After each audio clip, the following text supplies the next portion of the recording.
Especially ಈ ಒಂದು ಚುನಾವಣೆಯಲ್ಲಿ ಬಿಜೆಪಿ ತಮಿಳುನಾಡನ್ನು ವಶಪಡಿಸ್ಕೊಳ್ಬೇಕು, ತಮಿಳುನಾಡಲ್ಲಿ ಹೇಗಾದರೂ ಮಾಡಿ ಖಾತೆ ತೆರಿಬೇಕು, ಸ್ವಲ್ಪ ಮ್ಯಾಜಿಕ್ ಮಾಡಬೇಕು ಅಂತ ಸಾಕಷ್ಟು ಪ್ರಯತ್ನ ಪಡ್ತು. ನರೇಂದ್ರ ಮೋದಿಯವರ ಒಂದು ಭಾಷಣವನ್ನು ನೋಡಬೇಕಾದ್ರೆ ಅವ್ರು ಹೇಳ್ತಾ ಇದ್ರು, ಬಿಹಾರ ಆಮೇಲೆ ಪಶ್ಚಿಮ ಬಂಗಾಳ ಈ ರೀತಿಯ ನಾವು ಟಚ್ ಮಾಡದಂತಹ ರಾಜ್ಯಗಳನ್ನು ನಾವು ಸಂಪೂರ್ಣವಾಗಿ ವಶಪಡಿಸ್ಕೊಂಡಿದ್ದೀವಿ, ಈವನ್ ಒರಿಸ್ಸಾ. ಸೊ ಈಗ ತಮಿಳ್ನಾಡು ಮಾತ್ರ ಅವ್ರು ಆಗ್ತಾ ಇಲ್ಲ. ಸಿಕ್ಕಾಪಟ್ಟೆ ಟ್ರೈ ಮಾಡಿದ್ರಿ. ಅಣ್ಣಾಮಲೈ ಅನ್ನೋ ಒಂದು ಫೈರ್ ಬ್ರ್ಯಾಂಡ್ ಇತ್ತು, ಅವ್ರನ್ನ ಮೂಲೆ ಗುಂಪು ಮಾಡಿಬಿಟ್ರಿ ಬಿ ಜೆ ಪಿಯವರು. ಏನಕ್ಕೂ ಬೇಡ ಅನ್ನೋ ರೀತಿಯಾಗಿ ಆಗಿಬಿಡ್ತು. ಸೊ ಇದೆಲ್ಲವನ್ನು ನೋಡಿ ಬಿ ಜೆ ಪಿ ಮತದಾರನೇ ಬಿ ಜೆ ಪಿಗೆ ಓಟ್ ಹಾಕೋಕ್ಕೆ ಇಷ್ಟಪಡಲಿಲ್ಲ ಅನ್ನೋ ಒಂದು ರಿವ್ಯೂಸ್ ಬರ್ತಾಯಿತ್ತು. ಏನು ಹೇಳ್ತೀರಾ? ಅಲ್ಲ, ಅದೆಲ್ಲ ಆ ಥರ ಏನಿಲ್ಲ. ಅಣ್ಣಾಮಲೈಗೆ ಸೈಡ್ ಲೈನ್ ಏನು ಮಾಡಲಿಲ್ಲ.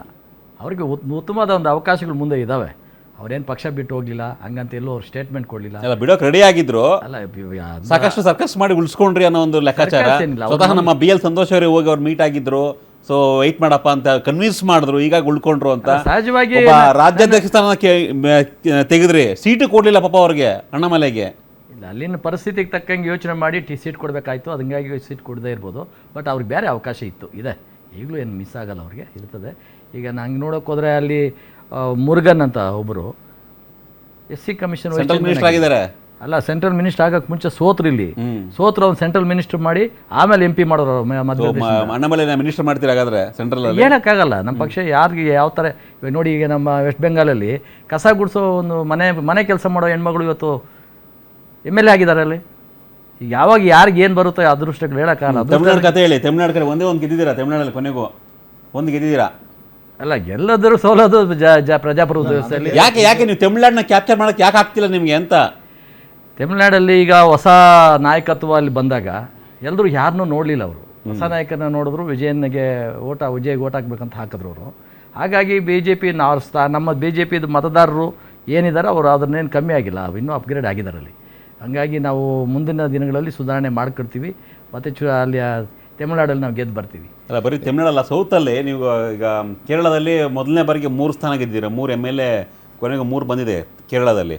ಸೌತಲ್ಲಿ ನಿಮಗೆ ತಮಿಳ್ನಾಡಲ್ಲಿ ಒಂದು ಮಾತ್ರ ಇದೆ. ಕರ್ನಾಟಕದಲ್ಲಿ ಮಾತ್ರ ನಿಮಗೆ ಅಷ್ಟು ನಮಗೆ ಒಂದು ಸ್ಥಾನಮಾನ ಕೊಟ್ಟಿದ್ದಾರೆ ಕರ್ನಾಟಕದ ಜನ BJPಗೆ. ನೀವು ಆಂಧ್ರಗೋ ತೆಲಂಗಾಣಗೋ ಅಲ್ಲೂ ಕೂಡ ಫೇಲ್ ಆಗಿದ್ದಾರೆ. ಯಾಕೆ ಸೌತ್ನ ಟಚ್ ಮಾಡೋಕ್ಕೆ ಯಾಕೆ ಆಗ್ತಿಲ್ಲ ಅಂತ? ಕೆಲವು ಸಂದರ್ಭಗಳಲ್ಲಿ ರಾಷ್ಟ್ರ ಮಟ್ಟದ ರಾಜಕಾರಣ ಅನ್ನೋದಕ್ಕೆ ಕಾರಣ ಆಗಿರ್ತದೆ, ಮತ್ತು ಸ್ಥಳೀಯ ವಿಚಾರಗಳು ಅದಕ್ಕೆ ಕಾರಣ ಆಗಿರ್ತದೆ. ಈಗ ತಮಿಳ್ನಾಡು ವಿಷಯದಲ್ಲಿ ಸ್ಥಳೀಯವಾಗಿ ಅವರು ದ್ರಾವಿಡಿಯನ್ ಕಲ್ಚರು ಅದು ಇದು ಅಂತ ಮಾತಾಡ್ತಾರೆ. ಮತ್ತು BJPನ ದೂರ ಇಡಬೇಕು ಅನ್ನೋ ಭಾವನೆ ಇಟ್ಕೊಂಡು ಕೆಲವರು ಇರ್ತಾರೆ. ಆಮೇಲೆ ನಾವು ಬಾರ್ಡ್ರಿಗೆ ಬಂದಿರ್ತೀವಿ, ಎಲ್ಲೋ ಒಂದು ಕಡೆ ಕಡಿಮೆ ಓಟ್ ಶೇರಿಂಗ್ನಲ್ಲಿ ಕಡಿಮೆ ಆಗಿರ್ತದೆ. ಇಲ್ಲಿ ಟೋಟಲ್ ಲಂಸಮ್ ಆಗಿ ವಿಜಯ್ ಹೊಡೆದ್ರಿಂದ ವಿಜಯ್ಗೆ ಇಲ್ಲಿ ಹೆಚ್ಚಿನ ಅವಕಾಶ ಇಲ್ಲ. ನನಗೇನು ಅನಿಸುತ್ತೆ ಅಂದರೆ, ತಮಿಳ್ನಾಡಲ್ಲಿ ಅಣ್ಣಾಮಲೈ ಕರೆಕ್ಟಾಗಿ ಹೋಗ್ತಾ ಇದ್ದ. ಕಳೆದ ಯಾವಾಗ ಅವರು ಇಲ್ಲಿ SP ಸ್ಥಾನಕ್ಕೆ ರಾಜೀನಾಮೆ ಕೊಟ್ಟು ಅಲ್ಲೋಗಿ ಪಕ್ಷ ಅಧಿಕೃತವಾಗಿ ಸೇರ್ಪಡೆ ಆದ ಬಳಿಕ ಆತನಿಗೊಂದು ಆಸೆ ಇತ್ತು, ರಾಜ್ಯಾಧ್ಯಕ್ಷ ಆಗಬೇಕು ಅಂತ. ಅದಾಯಿತು. ಅದಾದಮೇಲೆ ಪಾದಯಾತ್ರೆ ಶುರು ಮಾಡ್ದ. ಎಲ್ಲ ಎಮೋಷ್ನಲಿ ಜನರಿಗೆ ಯಾವ ರೀತಿ ಕನೆಕ್ಟ್ ಆಗಬೇಕಾಗಿತ್ತೋ ಆ ರೀತಿ ಆಗ್ತಿದ್ದ. ಆದರೆ ನೀವು AIADMK ಅವರ ಮಾತು ಕೇಳ್ಕೊಂಡ್ರಿ, ನೀವು ರಾಷ್ಟ್ರೀಯ ಮಟ್ಟದ ನಾಯಕರುಗಳು ಇದನ್ನು ಗಮನನೇ ಹರಿಸಲಿಲ್ಲ. ಆತ ಏನು ಮಾಡ್ತಿದ್ದಾನೆ ಅದು ಬೂತ್ ಮಟ್ಟಕ್ಕೆ ಹೋಗ್ತಾ ಇದೆ. ಅದನ್ನು ನಾವು ಮುಂದೆ 1 ವರ್ಷಕ್ಕೂ 1.5 ವರ್ಷಕ್ಕೂ ಆದ ಬಳಿಕ ಬರುವ ಚುನಾವಣೆಯಲ್ಲಿ ಆ ಪ್ರಾಫಿಟ್ ತಗೊಳ್ಳೋ ನಾನು ಲೆಕ್ಕಾಚಾರದಲ್ಲಿ ಹೋಗಲೇ ಇಲ್ಲ. ಇವರು AIADMK ಅವ್ರಿಗೆ ಏನು ಆಗಬೇಕಾಗಿತ್ತು, ಅಲ್ಲಿ BJP ಎಮರ್ಜ್ ಆಗಬಾರ್ದಾಗಿತ್ತು ದೊಡ್ಡ ಮಟ್ಟದಲ್ಲಿ. ಅವ್ರಿಗೆ BJP ಸ್ವಲ್ಪ ಏನಾದರೆ AIADMKಗೆ ಅದು ಲಾಸ್ ಆಗುತ್ತೆ ಅನ್ನುವಂಥ ಒಂದು ಆತಂಕ. ಹಾಗಾಗಿ ಮೋದಿ ಮತ್ತು ಅಮಿತ್ ಶಾ ಅವ್ರಿಗೆ ಹೇಳೇ ಅವ್ರನ್ನ ವೀಕ್ ಮಾಡಿದ್ದು. ಜೊತೆಗೆ ಕನಿಷ್ಠ ಒಬ್ಬ ರಾಜ್ಯಾಧ್ಯಕ್ಷ ಪಾದಯಾತ್ರೆ ಮಾಡಿದಂಥ ಒಬ್ಬ ವ್ಯಕ್ತಿಗೆ ನೀವು ಟಿಕೆಟೇ ಕೊಡಲ್ಲ ಅಂತ ಹೇಳಿದ್ರೆ ಏನು ಮೆಸೇಜ್ ಪಾಸ್ ಮಾಡ್ತಾಯಿದ್ರು ಕಾರ್ಯಕರ್ತರು? ನಿಮ್ಮ ಕಾರ್ಯಕರ್ತರು ಸೇರೇ ವಿಜಯ್ ಅವ್ರನ್ನ ಈಗ 108ಕ್ಕೆ ತಂದು ನಿಲ್ಲಿಸಿರೋದಂತ ನನ್ನ ಭಾವನೆ, ನನ್ನ ವಿಶ್ಲೇಷಣೆ. ಅಲ್ಲ, ಜನ ಯಾವ ರೀತಿ ಆದರೂ ವಿಶ್ಲೇಷಣೆ ಮಾಡ್ಕೋಬೋದು. BJPಗೆ ಒಂದು ರಾಷ್ಟ್ರೀಯ ಸ್ಥಾನಮಾನ ಇದೆ. ಮತ್ತು ರಾಷ್ಟ್ರೀಯ ಸ್ಥಾನಮಾನದ ಜೊತೆಗೆ ರಾಷ್ಟ್ರದ ವಿಚಾರದಲ್ಲಿ ಯಾವುದೇ ರಾಜಿ ಆಗೋದಿಲ್ಲ. ಅಲ್ಲಿ ಚುನಾವಣೆಯಲ್ಲಿ ಮುಂದಿನ ದಿನಗಳಲ್ಲಿ ನಾವು ಇನ್ನೂ ಹೆಚ್ಚಿನ ಕೆಲಸ ಮಾಡ್ತೀವಿ. ಕಾರ್ಯಕರ್ತರಂತೂ ಬೇಸ್ ರೆಡಿಯಾಗಿದೆ. ಮುಂದಿನ ಚುನಾವಣೆಗಳಲ್ಲಿ ನಾವು ಅತಿ ಹೆಚ್ಚಿನ ಲಾಸ್ಟ್ ಕಮೆಂಟ್. ಅಣ್ಣಾಮಲೈಗೆ AIADMK ಜೊತೆ ಹೋಗೋದೇ ಬೇಕಿರಲಿಲ್ಲ. ಅವರು ಇದ್ದಿದ್ದು ಹೇಗಾದರೂ ಮಾಡಿ ನಮ್ಮ ಸ್ವಂತಕ್ಕೆ ಒಂದು ಬಿಲ್ಡ್ ಮಾಡೋಣ, ನಮ್ಮ ಐಡಿಯಾಲಜಿನ ಒಪ್ಪೋಕ್ಕೆ ತಮಿಳ್ನಾಡು ಜನತೆ ಯಾರೂ ಒಪ್ಪುತ್ತಾ ಇಲ್ಲ. ಆ ಒಪ್ಪುವಂಥ ಪರಿಸ್ಥಿತಿ ನಾವು ನಿರ್ಮಾಣ ಮಾಡೋಣ ಬೇರೆ ಕಡೆ. ಯಾಕಂದರೆ ಅಲ್ಲಿ ಪಾಪ್ಯುಲೇಷನ್ ನೋಡಿದರೆ ಅದನ್ನು ಮಾಡಬಹು ಶಕ್ತಿ ಇದೆ, ಆಗತ್ತೆ ಅಂತ ಹೇಳಿದರು.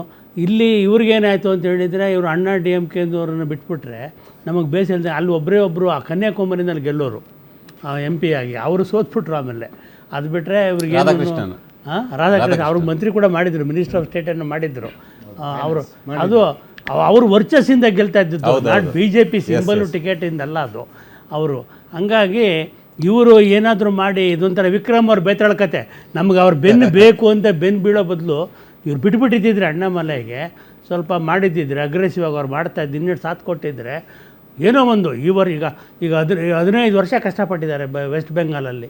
ಈ 3 ಆಯಿತು, 77 ಆಯಿತು, ಈಗ ನೋಡಿದ್ರೆ 207, 209 ತನಕ ಬಂದರು. ಹಂಗೆ ನಿರಂತರವಾಗಿ ಒಬ್ಬ ಲೀಡ್ರನ್ನ ಯಾರಾದರೂ ಒಬ್ಬರು ಎಮರ್ಜ್ ಮಾಡಿದ್ದಿದ್ರೆ ಅಲ್ಲೂ ಆಗಬೇಕು. ತಮಿಳ್ನಾಡಲ್ಲಿ ಇವರು ಸಕ್ಸಸ್ಸಿನ ಎಲ್ಯೂಡ್ ಆಗ್ತಿರಲಿಲ್ಲ. ಬಟ್ ಇವರು ಸೈದ್ಧಾಂತಿಕವಾಗಿ ನಾವು ಅವ್ರು ನೋಡೋಣ ಇವ್ರು ನೋಡೋಣ ಇದೊಂತ ಅನ್ನೋ ಕಾರಣಕ್ಕೆ ಇವರು ಅಲ್ಲಿ ನೆಲೆ ಸಿಗ್ತಾ ಇಲ್ಲ ಇವರಿಗೆ. Yes sir. Darshan sir, last word.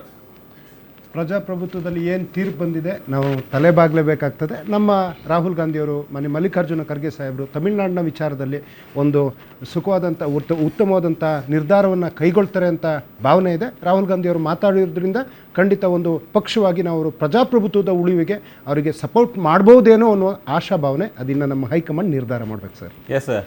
ಸಮಯವಿಲ್ಲ sir, last word ಏನು ಹೇಳ್ತೀರಾ?